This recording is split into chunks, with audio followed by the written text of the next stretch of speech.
Welcome to the 30-Minute Hour. It's the personal development podcast for authors, entrepreneurs, and career professionals who are looking to level up and become unstoppable. I'm your host, Eric Twiggs, your procrastination prevention partner. Joining me as always, you know him as the super CEO, the business strategist extraordinaire, and all-around good guy, Ted Fells. Happy Monday, happy Monday, happy Monday.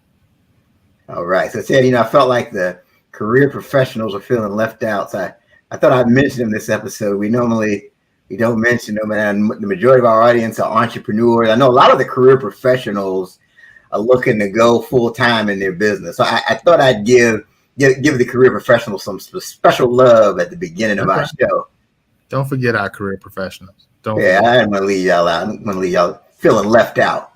I know you want to be an entrepreneur full time, and that's what you're striving for. And a lot of the things that we talk about can inspire you to take that next step. So definitely wanted to give you a personal shout out. And let me tell you something. Yeah, you've heard the term serial entrepreneur. Yeah, we've heard that term used. We got a living, breathing example of that thing on who's going to be our guest today.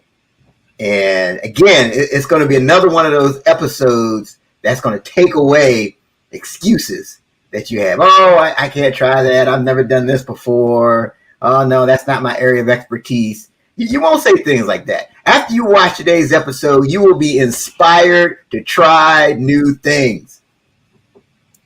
No excuses. An excuse busters show.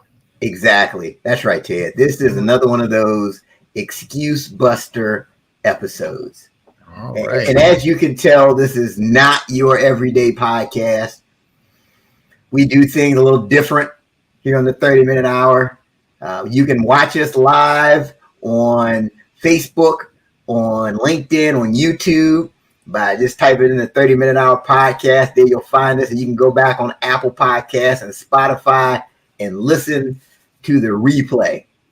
But we do things a little differently. Our goal is to help you to laugh, to learn, and ultimately to level up. And if you feel like we've done that for you today, please share the show. And even if you don't, share the show anyway. Someone else may get something from it that you missed, but share the show anyway. That's right. Share it anyway. We'll try to do better the next time. Then lastly, don't forget about the What Now movement. We had our special coffee and conversation episode this past Saturday. It's going to be uploaded on our 30-Minute Hour site. So you definitely want to listen out for that, about positioning yourself for success so that you can achieve your goals. And don't forget to click that join button and join the What Now movement group. So, Ted. Yes, Eric. I've got something that's on my mind. Please share, Eric. All right. Okay, I want to talk about this one trait that great serial entrepreneurs, they all have in common. There's this one thing that they have in common. Our guest today, she's this great serial entrepreneur. So this will be a perfect time for us to discuss this thing. Now, I want to get her thoughts as far as what she thinks of this one thing that the great serial entrepreneurs have in common. So speaking of great serial entrepreneurs, there's a guy, Robert Herjavec. He's one of the sharks on Shark Tank. He's a great serial entrepreneur as well. He's also this competitive race car driver. Now, I've shared this before, but I think this really applies, again, to what we're going to talk about today. He wrote a book about driven, how to succeed in business and life. And he used this analogy. He talks about his race car experience. And he wants to explain the difference between a world-class driver and everybody else. What separates the best of the best? Here's what he said. He says the difference shows up when as far as what they do, when they're in the car and they hit a corner at 200 miles an hour and the car begins to spin. Here's how he explains it. He says when your car begins to spin, you notice the wall ahead of you, but you don't want to hit it because you risk losing everything. You lose the race, you lose your life. So the normal reaction is to look at the wall because it's the threat that you want to avoid at all costs. But you're taught not to look at the wall. You're taught to look at the road ahead of you. You don't want to look at the wall, because if you look at the wall, you'll hit the wall. So you're taught, if you're a race car driver, the best race car drivers in the world, they're looking at the road. They're not looking at the wall, because wherever you fix your eyes, that's where you end up going. So this leads me to that one trait that makes the serial entrepreneurs great, that they all have in common.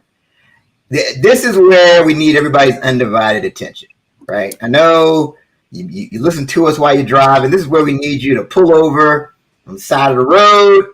You may be on your Peloton, you're getting your workout on. We just need you to press pause right about now. Ted, is there anything else we need the people to do? Put the ham sandwich down, Caramel. No matter how good that sandwich is, you need to put it down. It's about this. We got to zero in on what Eric is about to say. That's right. Put the ham sandwich down. So the question is, what is that one trait that all of these great serial entrepreneurs have in common? Here it is. They focus more on the opportunity than they do the danger. That's right. Most people focus on the danger. They focus on the opportunity. And the key thing is that the possible opportunity is more important than that potential danger.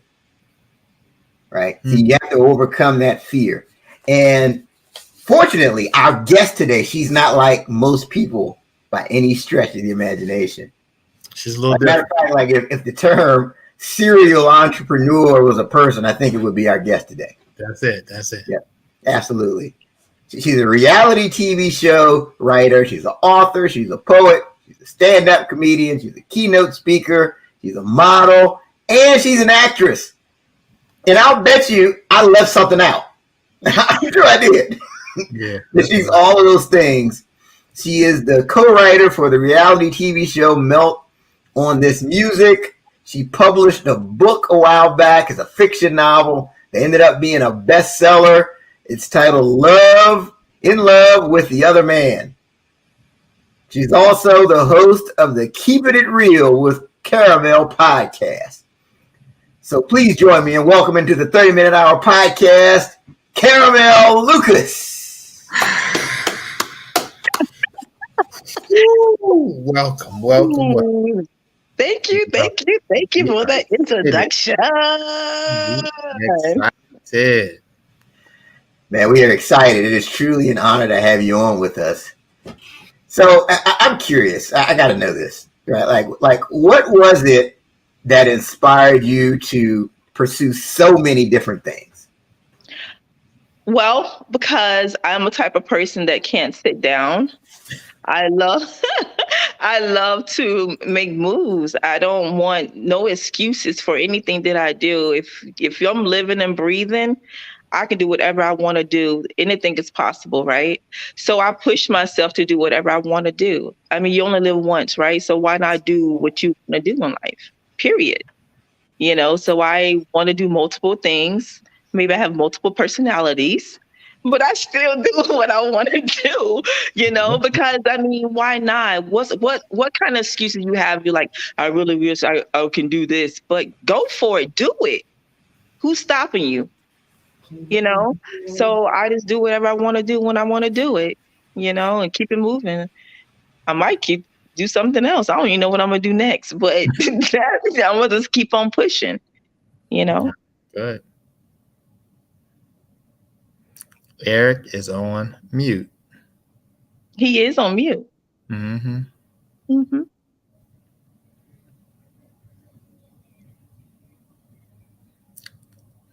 So, Caramel, while Eric is figuring out how to get off of mute, tell us a little bit about you. Eric will usually say at this point, we want to get into the backdrop of this. So tell us about how you started. Started what? Tell me which one you're talking about. Well, that's just what'd you do before you started doing all of this? So before I started doing all of this, the first thing I was doing when I first came into the business, I was a model. Okay. And so I used to do eye candy. Eye candy model. So I've been published in many magazines of doing eye candy. So that was one of my things I wanted to do. Mm. And then when I did that, someone asked me to become a radio host for a radio station for North Carolina. And so it became Hot 107.9, and that was in Atlanta and in North Carolina. So I became a radio host, and I did like the midnight hours. And I did it for like a year and a half. And I went to a lot of shows and performed, just DJing and we're hosting and stuff like that. And then as I pursued, I was like, this is fun.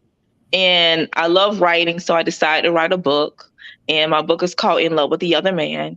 And the reason why I wrote that book is because I felt like people need to read these different personalities, probably that I had inside of me. So I decided to put it on a book, and it became the bestseller, which was like, I was so super happy because of that. I was like, everybody loves reading this book, And so now they want a second one, and I made a movie out of that book. So I made my own movie. I produced it, directed it, and everything, written it, everything. And so the movie's on YouTube.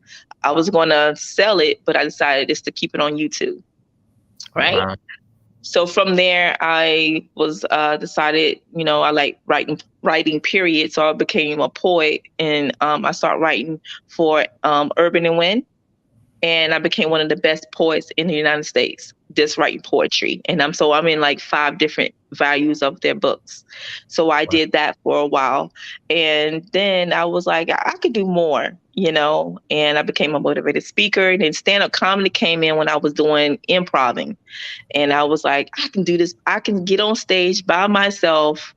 I don't need these people, but I love improv. But I decided to do stand up by myself and see what happens. Am I going to get booed? The first time I did it, I did get booed. Yeah.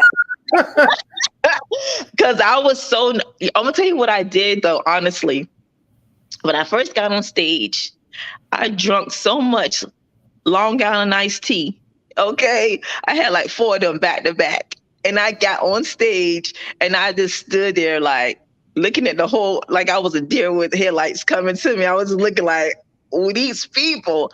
But then some told me to keep moving. Don't let that failure make you stop. And then I went to the next show and I killed it. And I went to a drag queen show and I killed it. And then after that, I was like, I'm unstoppable. Nothing can stop me. I can do whatever I want to do, be whoever I want to be. And just, then I start motivating people and start talking to people and stuff like that. And so then my podcast came when 2020, when the COVID came and you couldn't talk to nobody because I love talking to I love to talk. And so I need to talk to somebody. I did a podcast and now I talk to everybody. So I just keep it moving. So now I do like events here in Orlando. I do like poetry night for people. I do like have other people come in and do stand-up comedy and stuff like that. So I just do shows for 2 restaurants now and let people just show their talent, Wow. So yeah.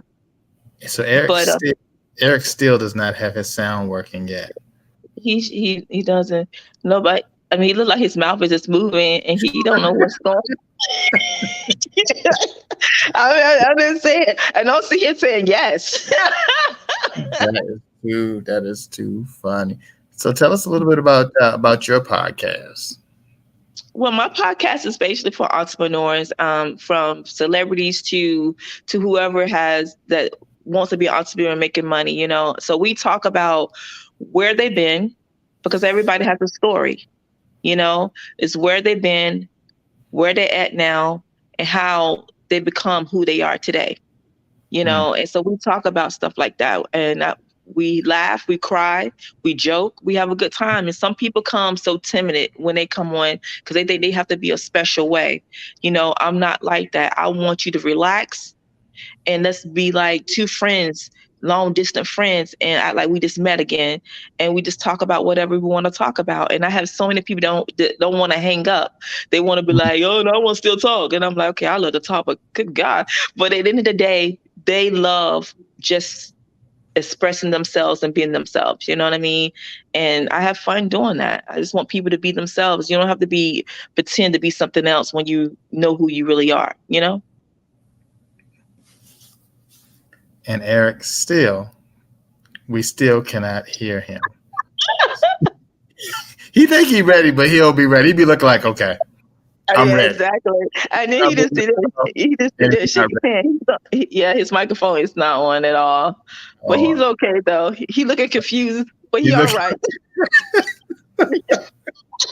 Like something's going on. He like, I don't know what's going on, but okay. Let's talk a bit about the book. That's an interesting topic. All right. So tell us a little bit about that and how you came up with the book. Okay, so In Love with the Other Man was basically about 4 women that are best friends, but each one of them have their own separate lives, right? So we have and it's about women that can relate to different things in life, because women, we go through a lot, just as like men. So I did man bash or woman bash because I put men in problems as well. So with these 4 friends is that one female, her name is Liz, and she's married with 3 kids, but her husband cheats on her. And she's looking for love, and her husband never gives her the love that she needs. So her son steps up to try to be the man of the house because his father's not doing it. And then I have a lady named Denise, and she's married. She loves her husband very much. He loves her very much. They're very much in love, but she can't have kids. And for her to not be able to have kids, she was scared that her husband's going to leave her, because, most men want a woman that can have kids, right? But he loved her enough to stay with her and say, no matter what you go through, I'm here with you 100%, And then I have another girl named Keisha. She was in a relationship. She was mentally abused by a man that tried to mentally bring her down because she was making more money than he was. And so she decided to let him go and do her own thing, make her own money, and she's living a good life right now, And then we have the last one. Her name is Tanya, and she's younger than all the girls. She has a little girl. She let her mom take care of her baby. She's 5 years old, but she loves to party, and she does anything and everything you can possibly imagine. She rather let her mom take care of her kid than to take care of her kid to be a mom. She wants to go party every night. So the 4 women, but at the same time, I have the other men on the other side that's good dudes that try to treat their ladies right, but the ladies out there doing other things that they shouldn't be doing. And I have men out there cheating as well. So I didn't man bash. So the book is really good. It's on both sides of the story. There's always 2 sides of a story when you read the book. And so I try to make it, kind of even so everybody can know, oh, wow, I like this dude. I don't like this dude. You know what I mean? Oh, I like this woman. Oh, I don't like her. She too much. You know what I'm saying? So when people talk to me, they can't stand Tanya and they can't stand Frank. You know what I'm saying? But they want to read more about these characters. You know what I'm saying? So it seems like a kind of a natural progression to you getting into writing for reality television, because I think it's kind of the same thing, right? You'll have there's somebody that people can relate to, and someone in each episode that people don't like or whatever. Right, exactly. Because most times when people write reality shows, they want the drama. They want to see more drama, like Power or whatever. They want to see the drama into the situation. And so I try to make as much drama as possible, but at the same time, pull back from the drama and let people see the true person that we're creating, And so at the end of the day, it was musicians trying to make it to the top, and at the end of the day, someone's going to win. And in the reality show. So it was a lot of drama. It was a lot of love, hug. It was just a lot of emotions behind it. And so it's supposed to be airing in March. So it's really good. I really thought it came out really nice. So, yeah. Okay, Eric, can you hear me now? We can hear you, Eric. Oh my God, I heard somebody. Who's that? Who's that? Oh, man. Eric. That's okay, Eric. We've only done this about 100,000 times, so I was able to kind of try to keep moving. So back to you, sir. Oh man, I appreciate that. Yeah, we had some technical difficulties. I think we worked through it now. So you're doing so many things. Like, if you could pick one, do you have a favorite of all the things you're doing? You only do one. Which one would it be? Oh my God, you shouldn't even ask me that. I think I would say writing was my best thing because I love to write. I love to create, like be creative when I write, and I love to make characters up, So I think writing would be my number one thing. Mm-hmm. Now, what my number two thing is? Okay, my number two thing. No, I'm just playing. Yeah. What would number two be? Probably it will be probably stand-up comic. I love doing stand-up. I love making people laugh and acting stupid and just being me because I'm goofy. So yeah, I'm real goofy. So Caramel, I would have to imagine that you've had naysayers, people that try to talk you into taking the more traditional path, picking one thing. Or how have you dealt with the naysayers in your life? You really want to know? You really don't want to know? When people tell me that stick to one thing, it's a such thing as middle finger up, and so I just keep it moving. I don't listen to what people say at the end of the day because no one is doing anything for me. So I just look at them like they're crazy. Like, I don't know who they talking to, but they ain't talking to me. And then I just keep it moving because people always like, well, you need to stick to one thing. You can't do all these things at one time. You're not doing it. I'm just saying you jealous. Why? Because you're not doing what I'm doing. Maybe you can stick to one thing because everybody is different. I'm out there. I'm outgoing. I just cannot keep myself bundled up in one position. I can't do it. I'm not that boring type of person. So I have to just express myself any way and in every way necessary. I just can't be like, that's too boring for me. I am so like over beyond. I keep my positivity up and I just keep moving. Yeah, I mean, that's interesting because we have entrepreneurs who are watching this and they have naysayers, right? The people trying to talk into getting a real job and playing it safe, going back to school and all of that. So I think what you said is, I think you just have to do you, right? I think you have to follow your path. And I think you have to understand that one of the ways you know you're on the right path is when you have people trying to talk you out of it. You're right. Because a lot of people be like, you should be doing this. Why don't you stick to that? And I'm like, huh? I be like, I'm retarded. What you say? Because I only be, and then they be like, it's not saying that I don't have a regular job because I do have a regular job. But at the end of the day, I do my regular job. And then when I leave that, I do what I do. And whenever I have time to do whatever I want to do, I just do it. I got to make money. And I make money in all kinds of ways. And, I'm a hustler. As you say, you have to be a hustler to know how to make money. Okay. And I'm not the one of these chicks that sit there and ask nobody for nothing. So I do me and I make my money. And, you're going to pay me. No, I'm just saying. I'm serious. But anyway, so, you got to do. I feel like I'm independent. I feel like I do things for not only for me, I do things for my daughter.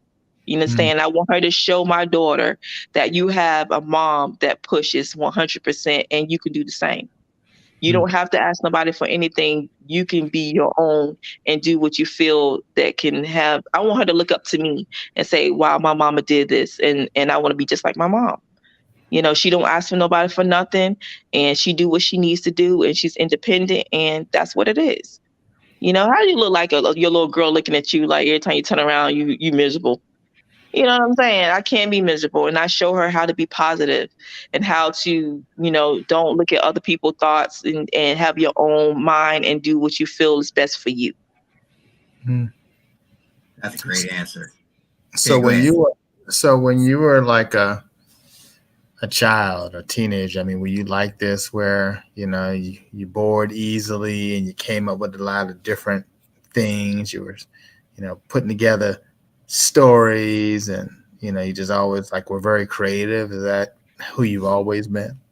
Well, when I was a kid, I'm the only girl out of all boys.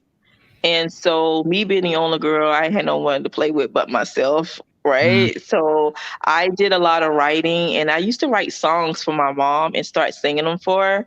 Oh, wow. And my mom was like, "Oh, my baby, she's singing." You know how moms are. Even though it might sound bad, she's like, "You sound so good, baby. You sound so good." That's me. But That's I sing now. My daughter loves me when I sing, but that's not one of my passions to do, but I do sing. And so I write songs too. And the thing about it is, it's like, when I was growing up, being with my mom, the only girl, I go in the room, write poems, or I write stories, or, I was used to be the skinny, skinny girl with these big glasses on, long, long hair, and looking like a nerd. And everybody's but I was still the class clown though. You know what I mean? I always been the class clown. When I was going in school, I used to joke everybody, period. wow. And so everybody was like, "You should be a comedian." As I was growing, I'm like, but then as I got older, I'm like, "Hey, let me try this." You know what I mean? So that's what I always been, that friendly, talking, like everybody want to be around me type of female. But I used to look like a nerd at the same time. You know what I'm saying? Okay. Now, where did you grow up? What area? I grew up in North Carolina. I went to school in North Carolina. So, Awesome. So shout out to Ash Shukla, who's commenting from LinkedIn. He says, "Don't listen to what people have to say." Couldn't agree more. And I know we've got some other people logging on. Make sure you're commenting, put your questions in. We got Caramel Lucas. She's your serial entrepreneur. And Caramel, help me out, because I have this theory, right? So I believe that most people avoid leaving their comfort zone and trying new things because they're afraid to look stupid, right? They're afraid to put themselves out there and look bad. How have you been able to overcome this fear? I always look stupid when I'll be like, "Okay, what's next?" Right. But at the end of the day, I feel like, if you don't have no fear, you're not going to succeed. You got to have some kind of fear before you get on anywhere. Anything that you do, you're going to have fear about it. Because if you don't, then you're not going to succeed to where you want to be. Because if you're not nervous about what's going to happen next, because every time, I'm going to tell you right now, I don't care how many times I got to get on stage, I get nervous. And I still get nervous. But then when I get on stage, it's a good show. When I'm hosting, I'm nervous because I don't know how people are going to react. And so I feel like if you have no fear, then it's not going to be a good show. You got to have something to overcome to make it a good show. So, but when I'm on stage or I'm talking, it's over. You can't shut me up. I'm not going to stop. So fear is what I fear every time I do something, but at the same time, I'm not going to let it stop because it makes me feel like I'm overcoming something. I'm accomplishing something big for myself because I beat the fear. And I'm like, okay, now I'm good. I done beat you. I'm on stage. People looking at me, they laughing. I'm good. Let's go. So I feel like you got to have that first. And then when you can overcome it, then you become successful. I totally agree. And that's profound what you said. If you don't have fear, you're not going to have success. So it's like the two go hand in hand. And, right. And I tell people, for me, fear is a signal, right? So if I'm about to do something and I feel those butterflies, I know that's something that I have to do. Because on the other side of that thing is something great. Exactly. So I get butterflies every time I do something, right now when I host and butterflies are coming all over or whatever. And I'm like, ooh, this is going to be, you start seeing people looking at me and everybody just staring at you like, oh guys, this is going to be a good show or not, But then when I start talking, they like, woo, yay, so you got to have that. I don't understand why people feel like, I can't, if I'm scared, I can't do it. Trust me, you can do anything that you want to do. You got to have that extra to say, oh, I'm gonna overcome this. I'm gonna beat what's trying to pull me back. Yeah, that's fantastic. So, other than the getting on stage and fear thing, Tell us about something else that was hard for you when you first started out. That's still hard for you today. I feel like what's hard for me is I really don't know. Well, I do know. Disappointment. I don't like people being disappointed in anything that I do. I like to be an overachiever. I want people to like what I do, or if I want them to have like whatever I say to them, I want them to come out with something like really good from it. But when I feel like they got some negative feedback, or I feel like I disappointed, I didn't come off the right way. And I want everybody to be able to be like, I love her. I want to see her again, or I want to be around her, or I love her positive vibe, or something like that. But when I feel like they don't get that from me, I don't like to disappoint people. That's interesting. I think that's a great answer. Okay. Mm-hmm. All right. So we talked about this earlier, the Keeping It Real with Carmichael podcast. Tell us more about what people are going to get when they tune in. They're going to get the true person. They're going to get the people that wants to tell their story. They want to be heard. They want to let everybody know like they came up rough, but look at them now. I have had so many people that come on my show that has been raped, or has been stabbed, or has been shot, has been going through so many things in life, but they overcome it and overachieved it. I had one lady, and I told her I was going to mention her tonight, but I had one lady that came on my show that she's been stabbed, ran over, she's been shot. She was in the hospital, but she overcome all that, and she is doing super great right now. We cried, we laughed, so many different emotions when you listen to my podcast, because like I said, people have so many different stories. Everybody didn't come rich overnight. They didn't make success overnight. They had to go through so many things when they was young to be who they are today. And that's what my podcast is all about. Is it's like, tell me what you've been through. I have a story, and I love telling my story and letting people know like you're not alone.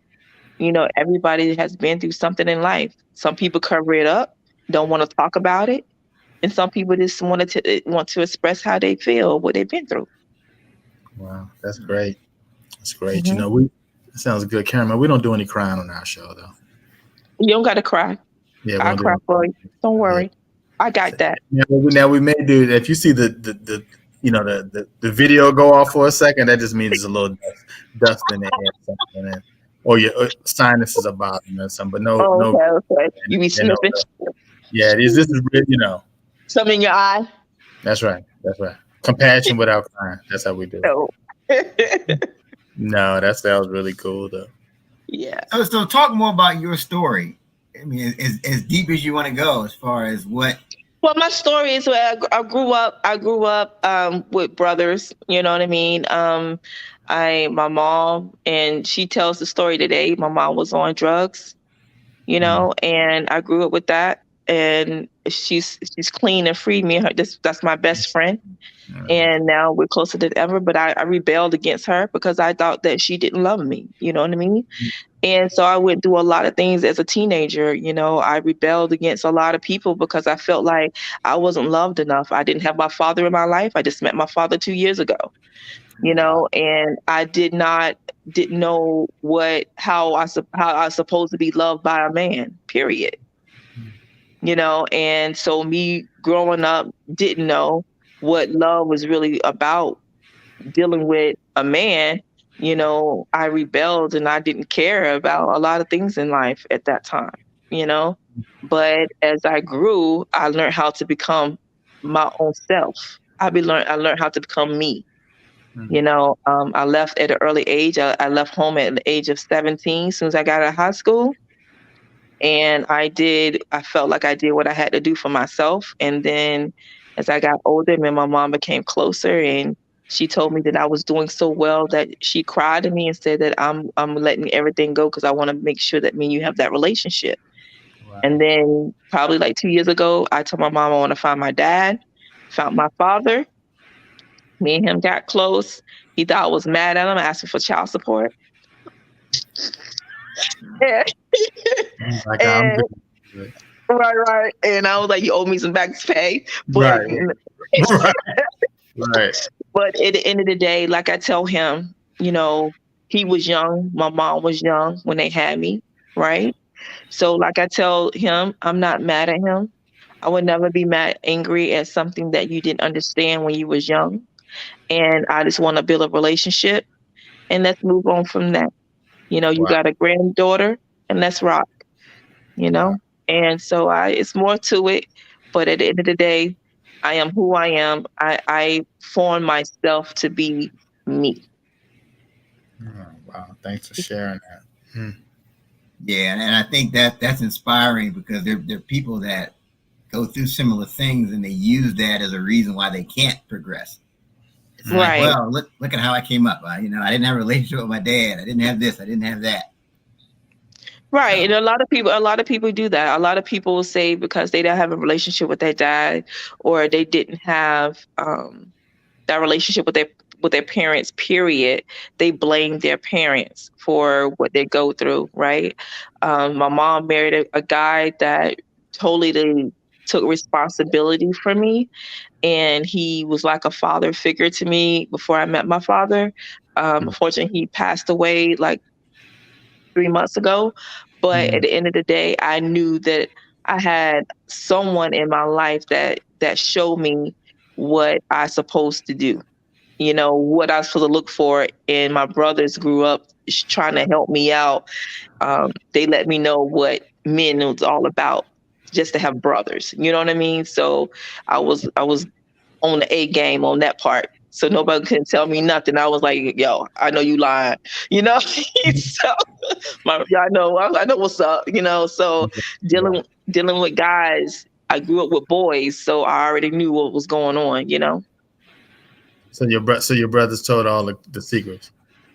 Yeah, they told the secret, especially to their sister. Why not? I'm saying though, because they Yeah. don't. They know they want their sister to be on that A game. They want me to know what's real and what's not. Real recognize real, as they say, right? So they want me to make sure that I recognize the real. And when it comes to the real, trust me, I recognize. Some people be telling me like, "Yo, how you know that?"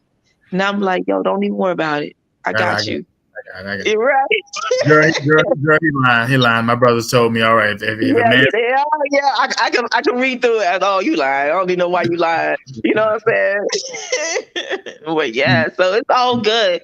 I would never regret anything that I've been through because I would never become who I am today. I don't feel if I had everything in the world, I think I would be selfish and I wouldn't appreciate what comes through. And so now I appreciate everything and I just let God lead my way and whatever happens, it happens, you know? yeah, I mean, it's like we've said several times on this show already. Everything is happening for you and not to you. Right, exactly. And you take it like you just take it in and everything you take in, you just be like, I'm just gonna take everything in that comes my way, and I'm gonna make the best of everything that comes my way. Fantastic. Fantastic. So again, as we mentioned earlier, you're also a keynote speaker. So what are some of those topics that you talk to organizations about? Well, I talk about like relationships. I talk about like dating or mother like drugs, because I know about all that. And I talk about, growing up, loneliness, how a child can grow up and be lonely, because I've been there. I've been lonely. And so I talk about different topics that I can relate to only because, sometimes, and this is funny what you say, like a motivated speaker and a therapist, right? So check this out. I feel like a therapist is only the outer layer of what they can find on the outside of you, right? But when you motivate speaking, you're getting someone internally inside of them I believe that you can go to a therapist and talk about the things that happen to you, but if you can't really relate to what's really going on to the next person, you can't really get inside of a person because you're only getting the outer layer of them. So any motivated speaker that talks about what they can relate to can relate to the next person that's going through the same thing you're going through, and you can heal someone that way, you know? And that's how I feel. I feel like therapists, you talk to a therapist, you can tell them what you want to tell them. They'll believe you, right? Oh, because they don't really know you. But if you talk to a motivated speaker and been through what you've been through, then they know that what you're hurting for and why you're hurting because they've been through it. Yeah, it's interesting. I've never heard it put that way. No, that's a great point. That's a great point. So that's how I feel. And I feel like, someone say, well, I need to go to counseling. Why don't you talk to someone that's been through that with you? It's just like this, one of my friends, she reminded me of me so much of what she's going through right now. And I try to I tell her. And when I talk to her, she's like, how do you know? Because I've been through it. I'm telling you what you should, and I'm giving you advice of how you should, just turn this around a little bit because I've been through what you're going through right now. And so now she can relate to me. And now things is more positive on her outlook, because she knows that I've been through that. And so now that's what I'm saying. You just got to get on that inside. That inside is everything. Once you get to that mental for that person that's inside, everything else will be so clear for that person.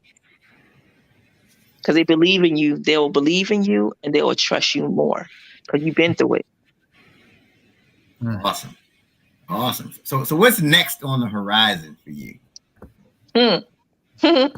Well, so the next thing on horizon for me is that I'm going to Indianapolis to do Re-Up Experience. So Re-Up Experience is basically 10 powerful, 10 empowerment women that got together and made this organization that we got together so we can go to Atlanta, Indianapolis, Miami, all over the world to speak to other people. And so it's called reupexperience.com. You can go look at it. It's about all these. Well, I'm hosting it, and I host every event that we do. Reupexperience.com. Reup Experience, REUP experience.com.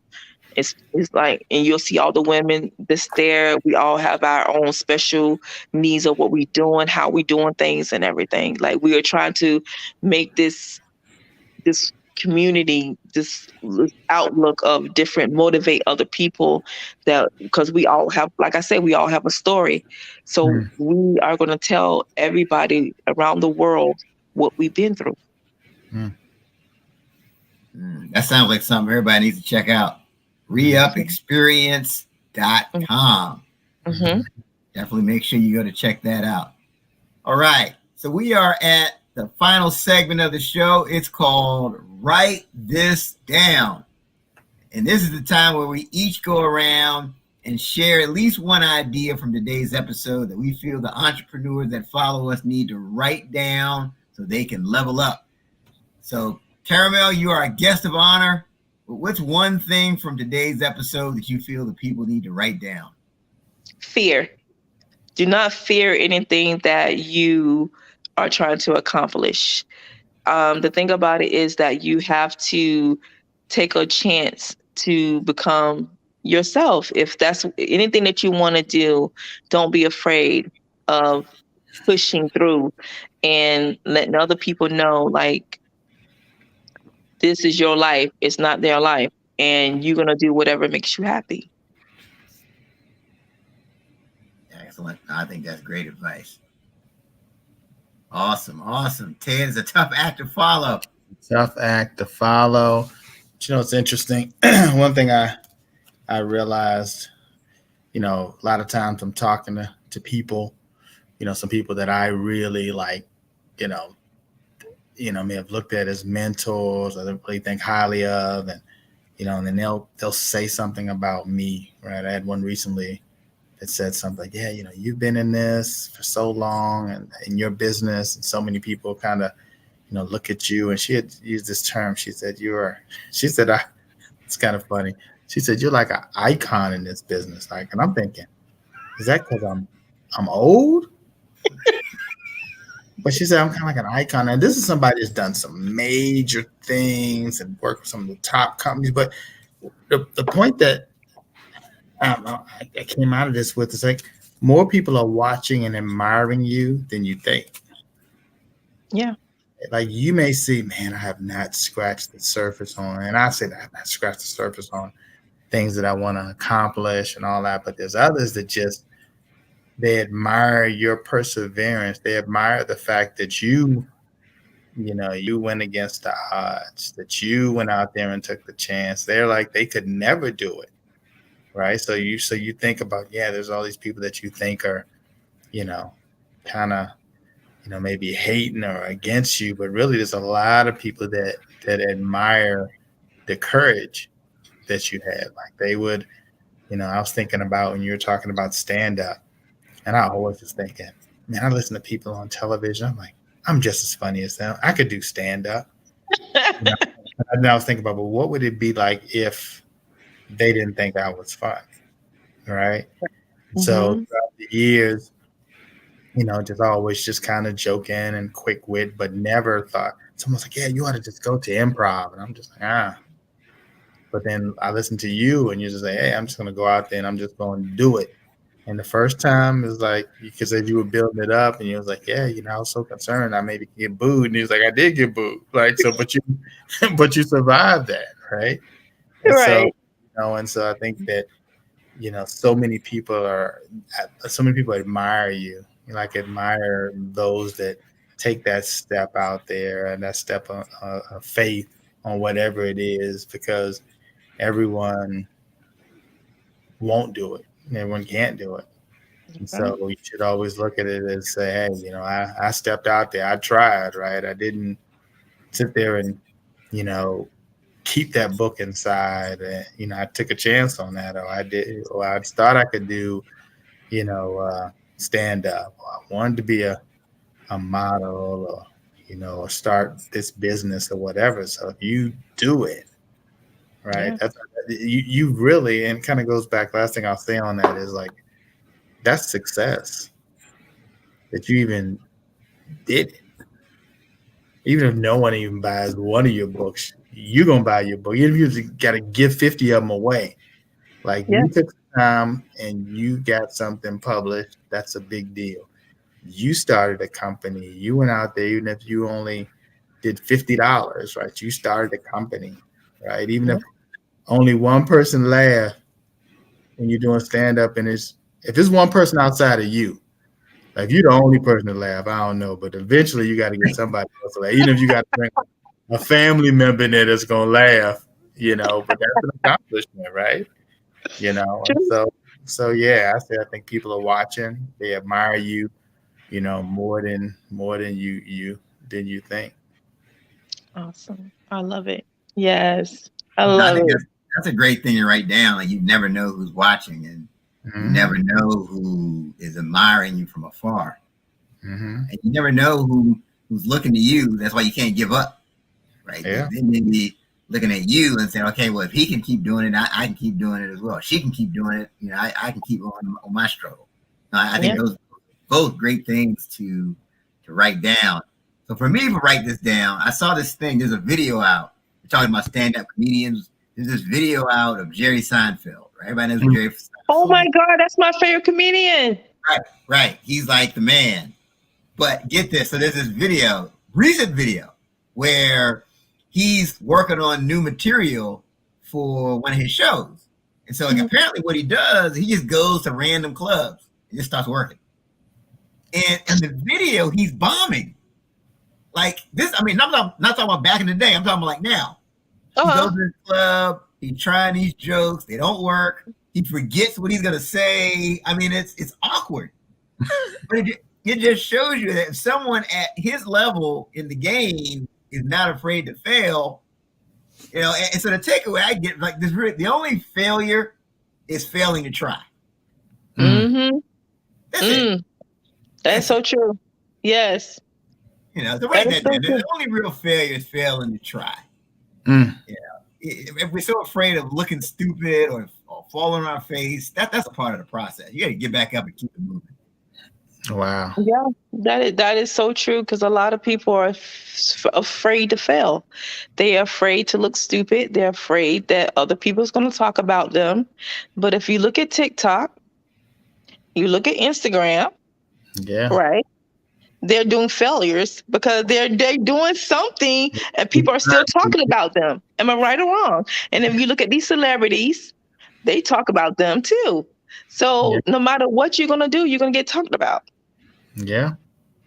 Either they're going to like you or they're not going to like you. Everybody's not going to love what you're doing. And everybody's not going to, it's life. So regardless of the fact, you have to be yourself. And no one's going to ever agree to what you got going on. This is life, period. Someone's going to say something negative about what you got going on, regardless if you're trying to be the best, Yeah. Yeah. And that's proof that you're on the right track when you got people talking about you. I want them to talk about me. Talk about me. Hello. Okay. Talk about me. I don't let things like that. I'm telling you, if you let things bother you for people talking about you, then you're not living. Because you have to realize that you're not perfect and people are going to definitely say something about you. They're going to talk about if your teeth is crooked or if your nose is on the left or if you smile like they're going to say something. They're going to find something to say about you, period.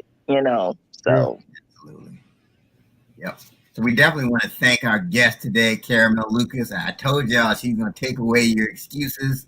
All the things she's doing and the fact that she's fearless and she's trying all these different things and taking it to the next level. So Caramel, how can people best connect with you? Wow. So you can find me on Instagram, Miss MS Caramel Lucas, or Facebook Caramel Lucas. My podcast is Keeping It Real with Caramel, as we say 100. And anything is Caramel. Everything is Caramel Lucas. Just Google Caramel Lucas and everything will pop up at one time. My website is www.caramellucas.net. And you'll find my movie up there as well. My movie out there. Get my bestseller book or my movie, whichever one. I think that might be a first. I don't think we've had anybody say, check out my movie. That's right. Exactly. Check out my movie. My movie's up there. Like it. Like for real. Like seriously. I'm about to put my poetry stuff up there as well. Poetry. But the thing about it, check out my movie. You don't like my movie because I wrote it, I directed it, I produced it. Yes, I did that. Yeah, that's awesome. Check out that movie. I got that movie. Come on now. Get that movie. Again, thank you again to Caramel Lucas. We told you this was not your everyday podcast. So please don't forget to share the show. Share the show. Yeah, the show. People need to be inspired to overcome their fears and get up on that stand-up. You want to try stand-up comedy. That's it. Watch this. Listen to this. You'll be inspired to take that next step. Oh yeah, try it. Don't if you're funny, get on stage and do what you do. If they boo you, don't worry about it. I've been booed many times. Right. All right. Again, once again, we thank our guest today, Caramel Lucas, for everything she shared. Again, this is not your everyday podcast, so make sure you check us out on Apple Podcasts, Spotify, all those places you'd like to get your podcasts. And until next time, have a great one.